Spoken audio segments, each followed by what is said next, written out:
बिस्मिल्लाहिर्रहमानिर्रहीम। तमाम दोस्तों को खुश आमदीद सुपर विलेज पे।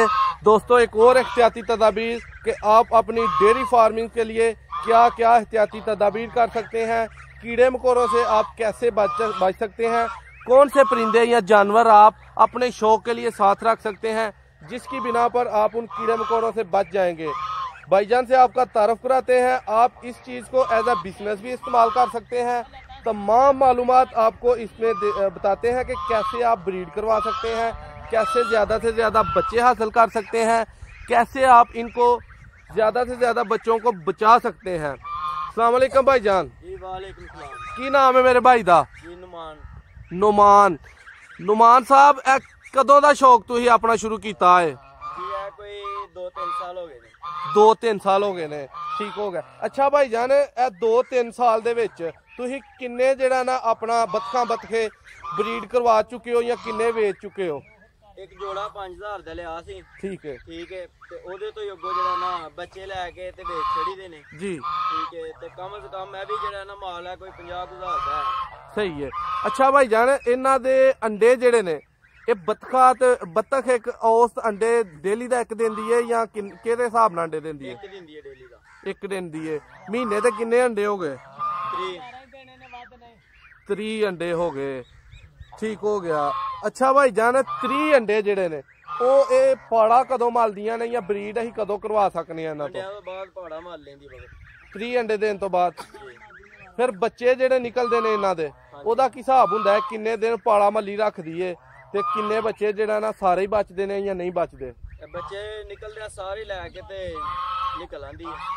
ठीक है। किन्ने दिन अंडे दे थल्ले रखिए ते ये अंडे बच्चे निकलते हैं? 27 दिन बाद बच्चे निकल आने। इन्हां दी खुराक की है बेहतरीन? खुराक इन्हां दी आई है ना फिर तोड़ के कीड़ा मकोड़ा ते बाहर जेड़ा ना फसल दे विच फिर तोड़ के ते पूरा हो जांदा। सही है। अच्छा, जेड़े दोस्त इन्हां नूं घर अपने बिजनेस के तौर ते इस्तेमाल करना चाहते हैं कि वो अपने घर रख के इन्हां नूं केड़ी चीज़ पा सकते हैं? देखो जी, घर ते रह नहीं सकते, ठीक है, क्योंकि परिंदा ही पानी दा ओ जानवर पानी दा, ठीक है। ਇਹਨਾਂ ਨੂੰ ਕੋਈ ਖੁੱਲੀ ਜਗ੍ਹਾ ਤੇ ਰੱਖਿਆ ਜਾ ਸਕਦਾ, ਠੀਕ ਹੈ। ਕੋਈ ਤਲਾਬ ਵਗੈਰਾ ਹੋਏ ਜਾਂ ਕੋਈ ਪਾਣੀ ਦਾ ਸਿਸਟਮ ਇੰਦਾ ਹੋਣਾ ਚਾਹੀਦਾ, ਪਾਣੀ 'ਚ ਰਹਿ ਸਕਦੇ ਜਾਨਵਰ। ਅੱਛਾ, ਇਹ ਜਾਨਵਰਾਂ ਦੇ ਬਾਰੇ 'ਚ ਕਿਵੇਂ ਬਹੁਤ ਅਹਿਮ ਨੇ ਕਿ ਜਾਨਵਰਾਂ 'ਚ ਇਹਨਾਂ ਨੂੰ ਰੱਖਣਾ ਕਿਉਂ ਲਾਜ਼ਮੀ ਹੈ? ਜਾਨਵਰਾਂ ਰੱਖਣਾ ਇਸ ਤੋਂ ਲਾਜ਼ਮੀ ਹੈ, ਕੀੜਾ ਪਤੰਗਾ ਕੋਈ ਆ ਨਹੀਂ ਸਕਦਾ, ਠੀਕ ਹੈ। ਸੱਪ ਨੂੰ ਇਹ ਇੰਜ ਜਿਹੜਾ ਨਾ मतलब लपेट छड़दी है फाड़ के, ठीक है। सप नहीं हवेली दे विच आ सकदा, डंगरां दे विच कोई जहरीला कीड़ा कोई गैर बंदा अगर आया, ठीक है।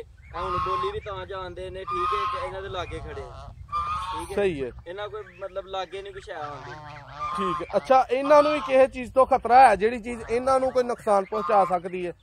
जी खतरा है कुत्ते बिल्ले तो, लेकिन वो वे के कुत्ते बिल्ले अपने जेड़े ने, ठीक है, वो दूसरा गैर कुत्ता बिल्ला इत्थे वड़न नहीं दिंदे ते बाकी महफूज ने।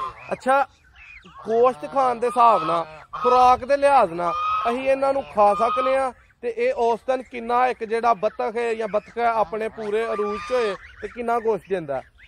तकरीबन 5-6 किलो हो जांदा। सही है। असीं इहनूं खा सकने आ बासानी। ਇਹਦਾ ਗੋਸ਼ਤ ਅਗਰ ਅਸੀਂ ਮੁਰਗੀ ਨਾਲ ਕੰਪੇਅਰ ਕਰੀਏ, ਉਹਦੇ ਨਾਲ ਰਲਾਈਏ ਤੇ ਉਹਦੇ 'ਚ ਕੀ ਫਰਕ ਹੈ ਉਸ ਮੁਰਗੀ ਦੇ ਗੋਸ਼ਤ 'ਚ ਤੇ ਬਤਖ ਦੇ ਗੋਸ਼ਤ 'ਚ? ਜੀ ਮੁਰਗੀ ਦਾ ਗੋਸ਼ਤ ਆਪਣਾ ਹੈ, ਇਹਦਾ ਗੋਸ਼ਤ ਆਪਣਾ ਹੈ, ਠੀਕ ਹੈ।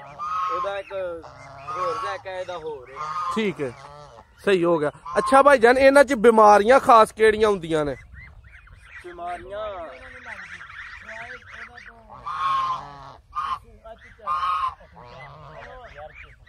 ਕਿਹੜੀਆਂ ਬਿਮਾਰੀਆਂ ਜਿਹੜੀਆਂ ਅਹਿਮ ਨੇ ਇਹਨਾਂ ਦੀਆਂ, ਜਿਹੜੀਆਂ ਅਕਸਰ ਬਤਖਾਂ ਨੂੰ ਹੁੰਦੀਆਂ ਰਹਿੰਦੀਆਂ ਨੇ? ਬਿਮਾਰੀ ਕੋਈ ਵੀ ਮਤਲਬ ਜਾਨਵਰਾਂ ਤੇ ਜਿਹੜੀ ਆਂਦੀ ਉਹ ਆਂਦੀ ਹੈ, ਲੇਕਿਨ ਇਹਨਾਂ ਨੂੰ ਕੋਈ ਐਸੀ ਬਿਮਾਰੀ ਅਸਰ ਨਹੀਂ ਕਰਦੀ ਕਿਉਂਕਿ ਇਹਨਾਂ ਕੀੜਾ ਮਕੌੜਾ ਜ਼ਹਿਰੀਲੀਆਂ ਛਾਵਾਂ ਖਾਣੀਆਂ ਹੁੰਦੀਆਂ, ਇਹਨਾਂ ਤੇ ਕੋਈ ਬਿਮਾਰੀ ਹੈਗੀ ਨਹੀਂ ਹੈ। ਠੀਕ ਹੋ ਗਿਆ, ਯਾਨੀ ਕਿ ਬਿਮਾਰੀਆਂ ਤੋਂ ਇਹ ਮਹਿਫੂਜ਼ ਰਹਿੰਦੇ ਨੇ, ਠੀਕ ਹੈ। ਅੱਛਾ, ਡੰਗਰਾਂ ਨੂੰ ਇਹ ਕਿਹੜੀਆਂ ਕਿਹੜੀਆਂ ਬਿਮਾਰੀਆਂ ਤੋਂ ਮਹਿਫੂਜ਼ ਰੱਖਦੇ ਨੇ? ਡੰਗਰਾਂ ਨੂੰ ਇਹ ਕੋਈ ਸ਼ੈ ਹਵੇਲੀ ਦੇ ਵਿੱਚ ਰਹਿਣ ਨਹੀਂ ਦਿੰਦੇ, ਕੋਈ ਮਤਲਬ ਕੋਈ ਕੀੜਾ ਮਕੌੜਾ ਕੋਈ ਇੰਝ ਦੀ ਸ਼ੈ ਜਿਹੜੀ ਡੰਗਰਾਂ ਨੂੰ ਨੁਕਸਾਨ ਪਹੁੰਚਾਏ। ਸਹੀ ਹੋ ਗਿਆ, ਠੀਕ ਹੈ। ਅੱਛਾ, ਅਗਰ ਕੋਈ ਭਾਈ ਖਰੀਦਣਾ ਚਾਹੁੰਦੇ ਨੇ ਤੇ ਤੁਸੀਂ ਸੇਲ ਕਰੋਗੇ? ਜੀ। ਕਿੰਨੇ ਦਾ ਇੱਕ ਜੋੜਾ ਸੇਲ ਕਰੋਗੇ? 6000 ਦਾ। ਤੁਹਾਡਾ ਨੰਬਰ ਭਾਈਜਾਨ ਅਸੀਂ ਆਪਣੀ ਡਿਸਕ੍ਰਿਪਸ਼ਨ 'ਚ ਥੰਬਨੇਲ ਤੇ ਲਾ ਦਾਂਗੇ। ਦੋਸਤਾਂ ਦੇ ਤੁਹਾਨੂੰ ਫੋਨ ਆਉਣਗੇ ਤੇ ਤੁਸੀਂ ਉਹਨਾਂ ਨੂੰ 6000 ਤੋਂ ਵੀ ਸਾਡੇ ਵਾਸਤੇ ਮੁਨਾਸਬ ਰੇਟ ਕਰ ਦਿਓ। ਤਾਂ ਕਿ ਇਹ ਹਾਸਲ ਜਿਹੜਾ ਨਾ ਕਰ ਸਕਣ। ਅੱਛਾ, ਇਹਨਾਂ ਦੀ ਉਮਰ ਕਿੰਨੀ ਆ ਬੱਚਿਆਂ ਦੀ? ਜੀ ਇਹਨਾਂ ਦੀ 1 ਮਹੀਨਾ ਹੁੰਦਾ। 1 ਮਹੀਨਾ। ਇਹਨਾਂ ਦੇ ਵਿੱਚ 2 ਦੋਸਤੋ, ਇੱਕ ਬੱਤਰਾ ਤੇ ਇੱਕ ਬੱਤਖ ਹੈ। ਬਾਕੀ ਇਹਦੇ ਬੱਚੇ ਕਿੰਨੇ ਨੇ ਭਾਈਜਾਨ? ਟੋਟਲ 11 ਬੱਚੇ। 11 ਭਾਈਜਾਨ ਇਹਦੇ ਬੱਚੇ ਨੇ। ਤੇ ਹਲੇ ਇਹਨਾਂ ਦੀ ਉਮਰ ਕਿੰਨੀ ਹੈ? 1 ਮਹੀਨਾ। 1 ਮਹੀਨਾ। 1 ਮਹੀਨੇ ਦੇ ਭਾਈਜਾਨ ਬੱਚੇ ਵੇਚ ਸਕਦੇ ਹੋ। ਤੇ ਇਹਨਾਂ ਦੀ ਕੀਮਤ ਕਿੰਨੀ ਹੈ? ਯਾਨੀ ਕਿ ਇੱਕ ਜੋੜੇ ਦੀ ਕੀਮਤ 6000 ਹੈ। ਅਗਰ ਤੁਸੀਂ ਇੱਕ ਜੋੜਾ ਲੈ ਕੇ ਰੱਖਦੇ ਹੋ ਤੇ 2 ਤੋਂ 3 ਮਹੀਨੇ ਦੇ ਵਿੱਚ ਜਾਂ ਮੈਕਸਿਮਮ 4 ਮਹੀਨੇ ਦੇ ਵਿੱਚ ਤੁਸੀਂ 15 ਤੋਂ 20 ਬੱਚੇ ਜਾਂ 30 ਬੱਚੇ ਕਢਵਾ ਸਕਦੇ ਹੋ। ਔਰ ਉਹ ਅਗਰ ਤੁਸੀਂ ਅੱਗੋਂ ਸੇਲ ਕਰਦੇ ਹੋ ਤੇ 4 ਮਹੀਨੇ ਦੇ ਵਿੱਚ ਐਜ਼ ਅ ਬਿਜ਼ਨਸ ਤੁਸੀਂ ਕਿੰਨਾ ਪ੍ਰੋਫਿਟ ਕਮਾ ਸਕਦੇ ਹੋ, ਤੁਹਾਨੂੰ ਆਪ ਹੀ ਸਮਝ ਆ ਚੁੱਕੀ ਹੋਣੀ ਹੈ। ਅੱਛਾ ਭਾਈਜਾਨ, ਜਿਹੜੇ ਦੋਸਤ ਇਹ ਫਾਰਮਿੰਗ ਸਟਾਰਟ ਕਰਨਾ ਚਾਹੁੰਦੇ ਨੇ ਉਹਨਾਂ ਨੂੰ ਤੁਸੀਂ ਕੀ ਕਹਿਣਾ ਚਾਹੋਗੇ ਕਿ ਇਹਦੇ 'ਚ ਫਾਇਦਾ ਕਿੰਨਾ ਹੈ ਜਾਂ ਨੁਕਸਾਨ ਕੀ ਹੈ, ਜਾਂ ਸਟਾਰਟ ਕਰੋ ਜਾਂ ਜੋ ਵੀ ਤੁਸੀਂ ਫਾਇਦੇ ਦਾ ਤੁਹਾਨੂੰ ਖੁਦ ਹੀ ਪਤਾ ਚੱਲ ਗਿਆ ਹੋਣਾ ਕਿ 5000 ਦਾ ਜੋੜਾ ਲਿਆ ਹੈ, ਠੀਕ ਹੈ, ਤੇ ਅੱਗੋਂ ਉਹਨਾਂ ਦੇ ਬੱਚੇ ਨੇ, ਬੱਚੇ ਸਾਰੇ ਪ੍ਰੋਫਿਟ ਹੀ ਨੇ ਜੀ, ਠੀਕ ਹੈ। ਇਹ ਬੱਚੇ ਤੁਹਾਡੀ ਉਹ ਮਰਜ਼ੀ ਹੈ, ਤੁਸੀਂ ਕਿਸੇ ਨੂੰ 2000 ਦਾ ਦੇਣਾ, 3 ਦਾ, 4, 5 ਦਾ, ਜਿੰਨੇ ਦਾ ਵੀ ਦੇਣਾ, ਪ੍ਰੋਫਿਟ ਦਿਹਾੜੀ ਆਪਣੀ। ਸਹੀ ਹੈ।